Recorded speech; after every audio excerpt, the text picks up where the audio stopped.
Hi guys, so I recently asked on Instagram what kind of books you would like to see me do my top 10 favourites of, and one of those requests was the thriller mystery genre, so that's what I'm here to do for you today. Share with you the 10 books that fall within the thriller mystery category that I would recommend the most highly. I haven't incorporated more traditional detective fiction, or that's what I call it at least, into this top 10, so you won't see Sherlock Holmes here, but you'll all know that if you want a mystery, I think Sherlock Holmes is the place to go. The books in this video, however, often up the ante on the thrilling nature and can be a little bit like unsettling, have you on the edge of your seat, and perhaps a little bit frightened. So I'm going to jump straight in. I have quite a few different types of thriller mysteries in this video, ranging from the young adult to the adult to the paranormal. So without further ado, let's get straight in. I'm going to kick things off with what I consider the two most traditional thrillers in this video. And the first one of those is The Room by the Lake by Emma Dibdin. This is an adult thriller, and I'd say it's one of the adult thrillers that has really stuck with me the most. I find I read a lot of thrillers and I enjoy them at the time. They're fast-paced and fun but forgettable. This book has stayed with me. I read it quite early on in my thriller journey as a reader, and would highly recommend it to people that are into this genre. It is about a girl from the UK whose mother has passed away, who is dealing with her own mental health struggles, whose father is an alcoholic, and she ups and takes herself to the US where she meets a young man who invites her to meet his family for the weekend. So she goes with this young man to meet his family in this sort of like rural location in America, only to find out that his family aren't his biological family. They are a group that he lives with. He has essentially misled her to come with him to this kind of rural, live on the land group for lost souls, but naturally there is something a little bit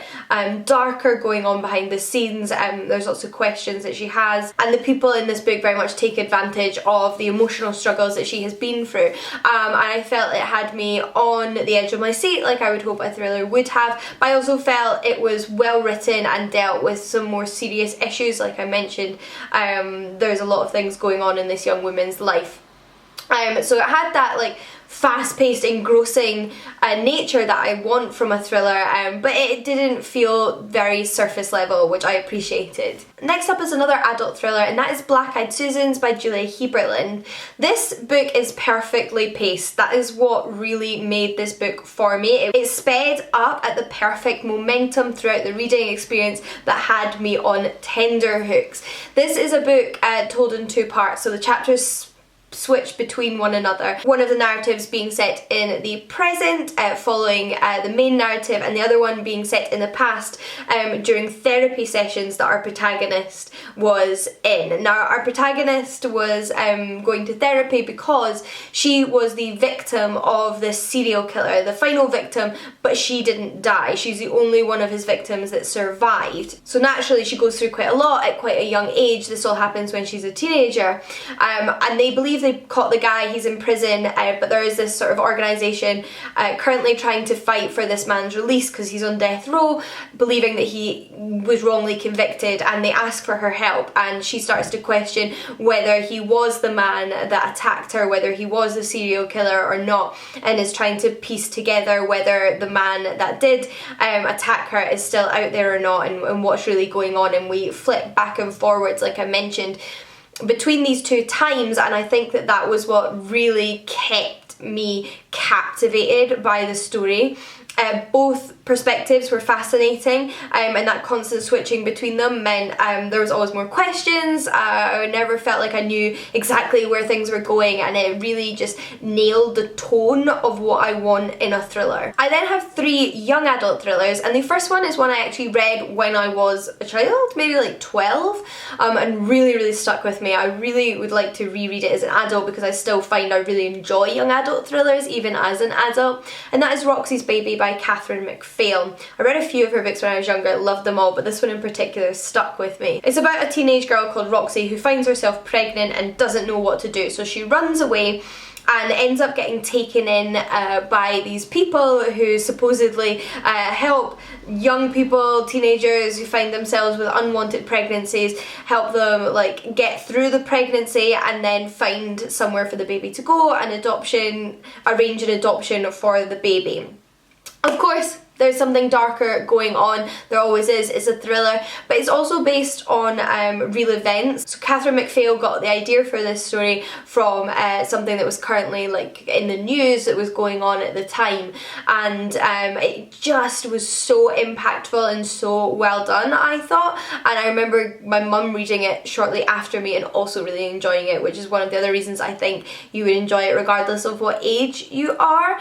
Obviously it's difficult for me to say too much about any of the plots in this video because the main thing about thriller mysteries is guessing and not knowing what's going on, so we have to be brief. Two more recent young adult thrillers, however, though, include One of Us is Lying by Karen M. McManus. This came out a couple of years ago now and really made me realise how much I enjoyed the young adult thriller genre. This is a multiple perspective story following a group of teenagers, all of whom are potential suspects in the murder of one of their classmates. So it is detention after school, and there's a group of them all together in this detention and one of them dies. So naturally the only other people in this room become the suspects, but we follow each of their perspectives, and they all believe themselves to be guilty. That's the narrative that they put forth to you as a reader. And I often find multiple perspective stories a little bit grating because I don't always like all of the characters, but I found each and every one of the characters' narrations in this story fascinating. I completely found myself absorbed in each person's version of events and their experience of what was going on and trying to figure out who had committed the murder, not being able to trust one another, and you of course yourself wondering, was it one of them, was it an outsider, what's going on? So I really, really enjoyed that. And then most recently I read A Good Girl's Guide to Murder by Holly Jackson. This one is set in the UK. Roxy's Baby was also set in the UK, I don't think I mentioned that. But it's set in a small town where about 5 years ago a teenage girl went missing, and everyone believes that her boyfriend killed her and disposed of the body somehow because he leaves a confession and commits suicide. But obviously they were never really able to piece it all together or find her body, so the mystery remained a little bit mysterious. And our protagonist is a teenage girl at the same school who is doing a project on this mystery. She is curious about whether it really was solved as easily as everyone believes or whether somebody else was involved, and starts digging a little bit deeper, and naturally things start to come to light that people didn't know beforehand. This one was longer than any young adult thriller I've read before, yet it did not feel overly long. It felt like the perfect amount of detail, and I loved that about it. It just had me completely engrossed in it for all 400 odd pages, which is not the easiest thing to do. But I then thought I'd mention a comic book series that I would categorise as thriller, and that is the Snot Girl comic book series. So I just wrapped up reading volume 2 of this. There are currently 2 trade paperbacks out and a few more like individual issues out beyond that. I'm looking forward to picking up volume 3 later this year when it comes out. And I think this comic book series is so like darkly comical as well as thrilling. It's really, really interesting.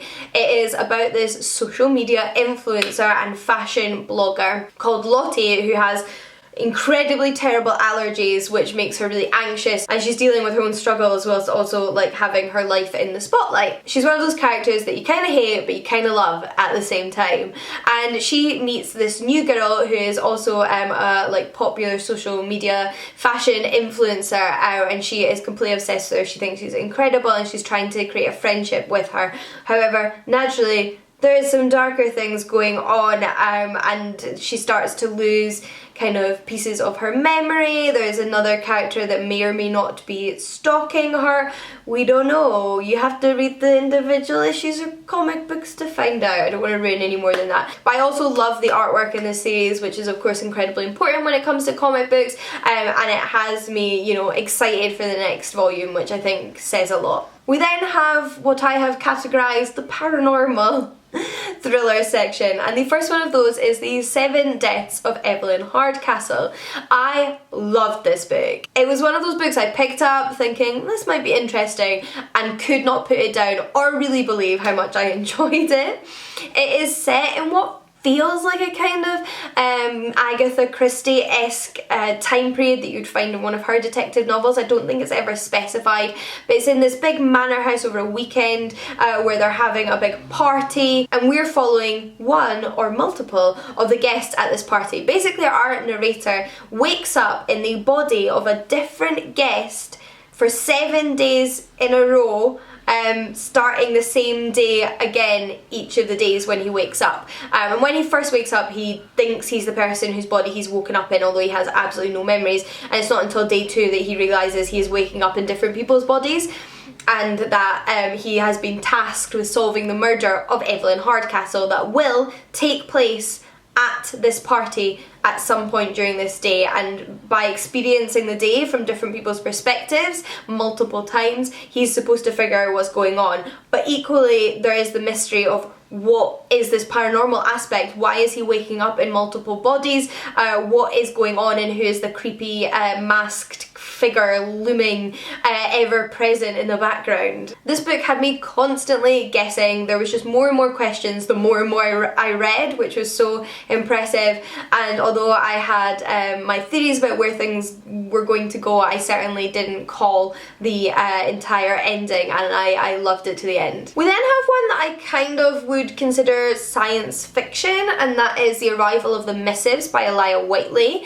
So this book is set in the early 1900s, after World War I in the United Kingdom, and we follow a young girl who is in love with one of her teachers. This teacher, however, is a bit of an outsider, and she is trying to develop a relationship with him when he basically reveals to her that he has had visions of the future when he was away at war, and he needs her to do certain things for him in order to prevent other things from happening. I think that was kind of the narrative. It's one of those ones where it's a little bit creepy, a little bit speculative, a little bit uncertain all the way throughout, but very short. It manages to pack an incredible punch for such a short book. Again, I was on the edge of my seat. It was incredibly beautifully written. Elia Whiteley is a beautiful writer, and although I don't know if this book is traditionally classed a thriller, I think it conjures up a lot of the same emotions. It has that mystery aspect to it that I felt that it would appeal to the same audience. We then have one of those books where you don't know if it's paranormal or not, so I just thought I would put it in this category,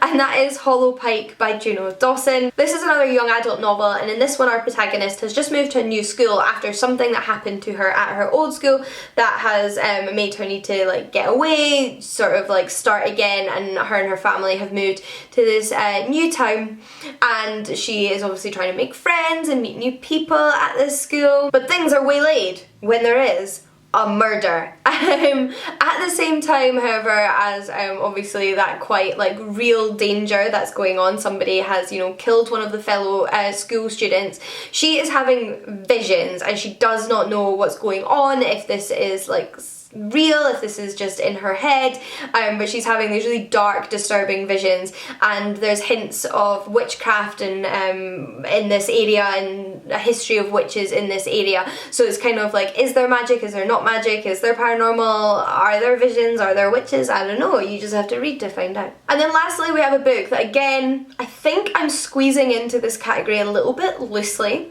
I'd say it's a mixture of the literary, horror and thriller. But again, I felt like it would appeal to a similar reader, and that is We Have Always Lived in the Castle by Shirley Jackson. I adore this novella, I guess you could call it. It's not a long book by any stretch of the imagination, but it packs a punch. It's incredible. It is a classic from the mid-1900s, and it follows our protagonist, a young girl. She lives in this village but separately with her uncle and sister up on the sort of top of the hill in their house, and they are ostracised by the rest of the people in this community because the rest of her family died a few years ago. They were poisoned and everybody thinks that her older sister did it. The two sisters and her uncle were the only ones to survive, although their uncle ended up in a wheelchair, so he, you know, got caught up in this poisoning as well. So nobody trusts this family, and our protagonist, who is the narrator, is also a little bit of a strange young girl, and the way she sees the world is a little bit strange, so she's an interesting narrator. You're always wondering what actually happened to her family, and it sort of explores themes of ostracization and mob mentality, and it's very dark, very intriguing, very well written, and couldn't recommend it more highly. But those are my top 10 thriller mystery novels. I know that there's quite a variety in here, but hopefully that's a good thing. Hopefully that means there are plenty for you to check out regardless of what kind of thriller mysteries you like. I would love your recommendations. I clearly like a wide variety of things, so I'm happy to be recommended whatever you think is good. I particularly find it hard to find sort of traditional adult thrillers that do what I want them to do, but when I do, I love them, so please do leave your recommendations down below. But until next time, happy reading, and I'll see you all again soon. Bye guys!